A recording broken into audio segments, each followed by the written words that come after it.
নমস্কার বন্ধুরা, আমি মানস বিশ্বাস দ্য বং ইন্সপিরেশন ইউটিউব চ্যানেলে তোমাদের সবাইকে স্বাগত জানাই। আশা করি তোমরা সবাই সুস্থ আছো এবং ভালো আছো। তা ভিডিওর টাইটেল এবং থাম্বনেল দেখে তোমরা বুঝতেই পেরেছো আমি কোন বিষয়ে কথা বলবো। তা আজকে আমি তোমাদের কথা বলবো অন্নপূর্ণা ভাণ্ডারের যারা এখনও পর্যন্ত টাকা পাওনি, তোমরা কবে টাকাটা পাবে।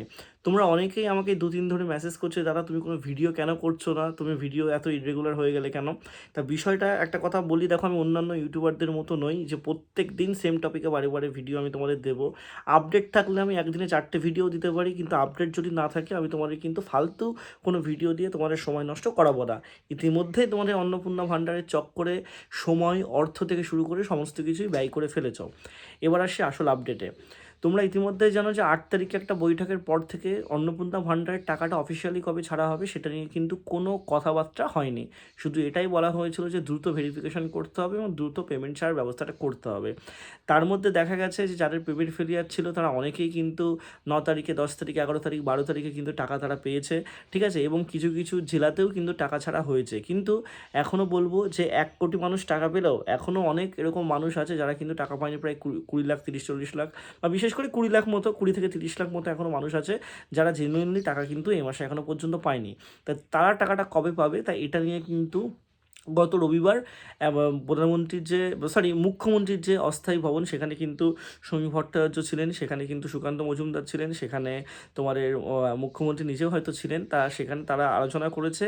সবথেকে বড় ব্যাপার যে এই যে নতুন সরকার আসার পর যদি অন্নপূর্ণা ভাণ্ডার নিয়ে এত মানে কিছুই হতো বা বাধ্যবাধকতা থাকতো, একটা কাজ তারা করতে পারতো, সময় নিয়ে কাউকেই পেমেন্ট দিত না, একবারে ফর্ম ফিল আপ হয়ে গিয়ে সবাইকে একসাথে পেমেন্ট দিতে পারতো ভেরিফিকেশন করে।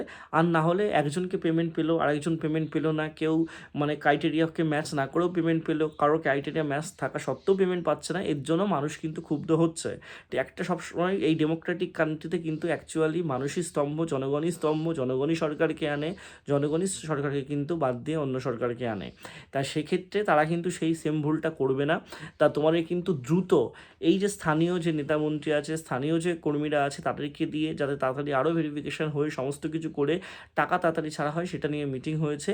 খুব তাড়াতাড়ি কিছুদিনের মধ্যেই তোমাদের কিন্তু প্রেস কনফারেন্সের মাধ্যমেই হোক বা নর্মালভাবেই হোক তোমাদের অ্যাকাউন্টে কিন্তু টাকাটা চলে আসবে।